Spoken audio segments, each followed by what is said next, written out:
Travel Show qadam ba qadam.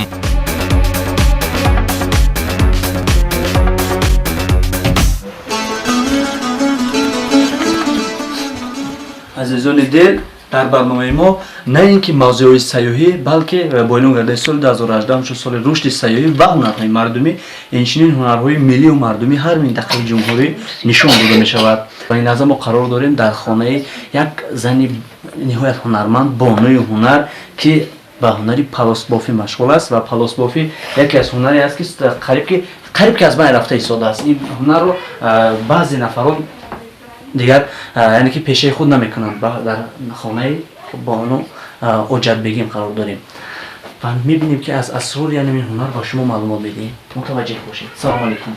خسته نباشید. معلم عزیز. سلام. بیایتون. خوش آمدید. ما نیز با شما همراه میشویم.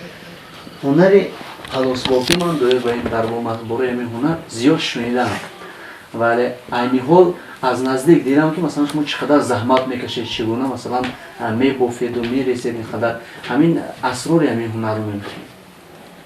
اسرار این هنر خیلی عجایب است چون که از اون روزی که انسانیت به دنیا آمده است و زندگی را آغاز کردن مردم کوچک بدخشان به پلاس بافی مشغول بودند چون که اون دوره برای زندگی و در تگ خود ماندن یگان چیز دیگر را نداشتن مجبور شدن که همیشه پلاس‌های گوناگون رو ببافند. پلاس بافی رو از کی باز پیشه خود کردید شما؟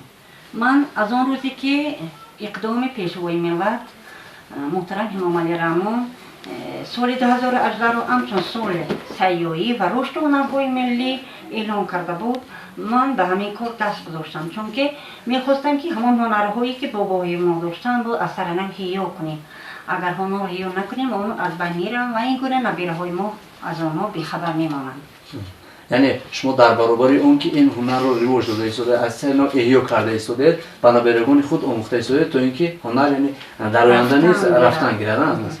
یعنی کارگاه نامش ساختگی هست. ساختگی این درازی این 2 متر 2.5 متر میشه تنهایی و 1.5 متر میشه و این قسم‌ها دارد. یعنی قسم یکمی این نیچه، قسم دومی این شانه، قسم سومی این غلطک است که بالا می شود از این طرف رخ به اون طرف می رود و از اون پایان میکنیم با این طرف میگه و اینا غلطک های گوناگون هستند.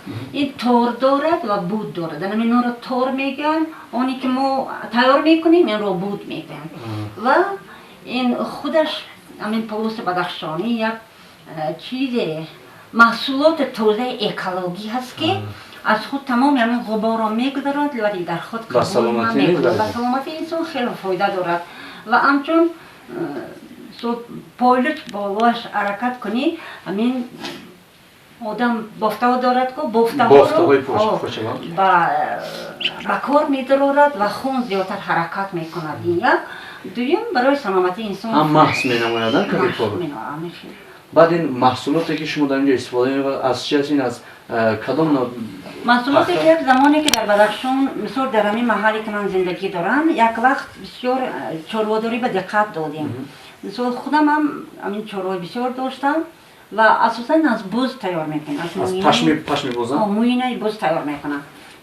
برای تیار کردن بزها رو میشویم و یا خشک میشن بعد میتراشم بعد همین خیلی وی رو وای میکنیم ملایم میکنیم یعنی از چیز اساسی کلوسی که اون رو تازه میکنیم بعد اون رو میرسیم همش کار دستی هست میرسیم یعنی رشته باریک میکنیم من همین از کنه رشته باریک میکنیم بعد رشته دیگر دویمش هم باریک بعد با هم دیگر سخت میکنیم او غوص میشه و برای اون که پلاس ما خوش صفت باشد ما از پشم بزهای گوناگون سفید است سیاه هست، سرخ چتاب است، بزهای هنگاری هستند، بزهای محلی هستند از اون استفاده میکنم.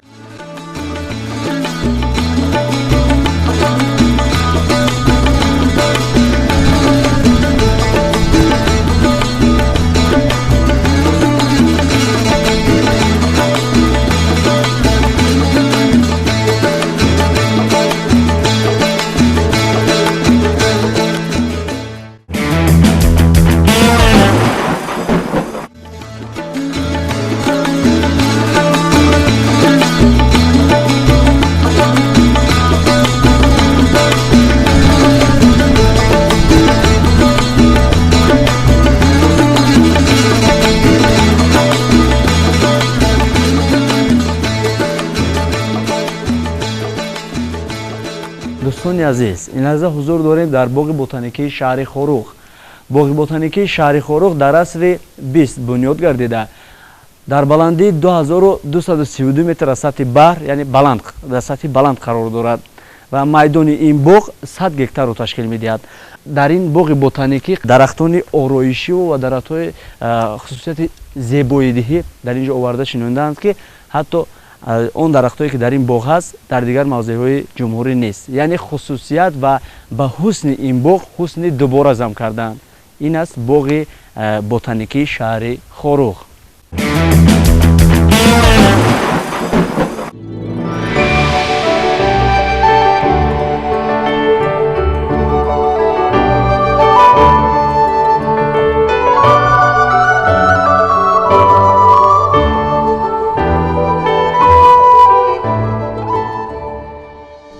باغ بوتانیکی پامیر شهر خوروغ سال 1940 ساخته شده، از سطح بحر در بلندی 3500 متر جایگیر بوده. بعد از باغ بوتانیکی خولچووک جمهوری دموکراتی نپال در جهان دومین باغ بوتانیکی بلندترین از سطح بحر با نادرترین درختان محسوب می‌یابد. در باغ مذکور زیاد از 4000 درختان نادر و گل و سبزه‌های خیلی زیبا از 6 قطعه عالم گرد آورده شده است که به سیمای آن حسن غیر عادی را ضم می‌نماید.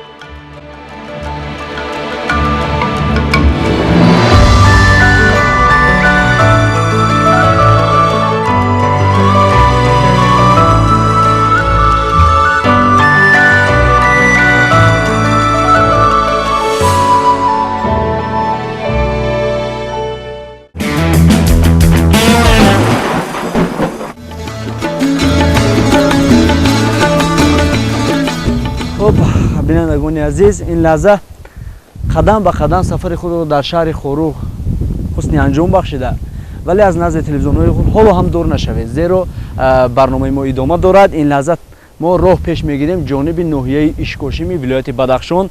قدم به قدم ما را همراهی نمایید تا ناحیه اشکاشیم میرویم.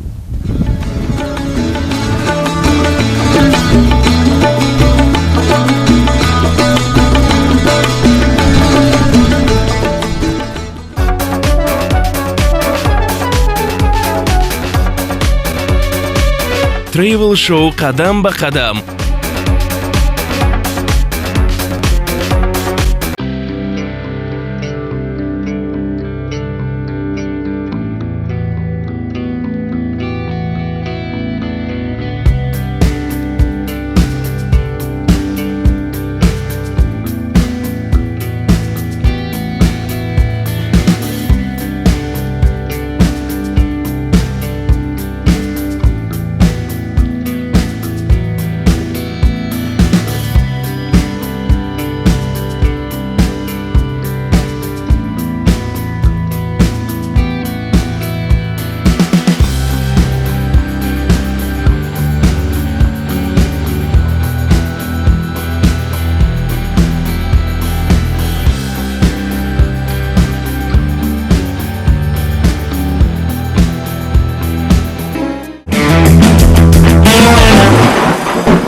بینندگان گرامی، این حال در جماعت ورنگ ناحیه اشکاشیم قرار داریم در موضع معبد بودایی.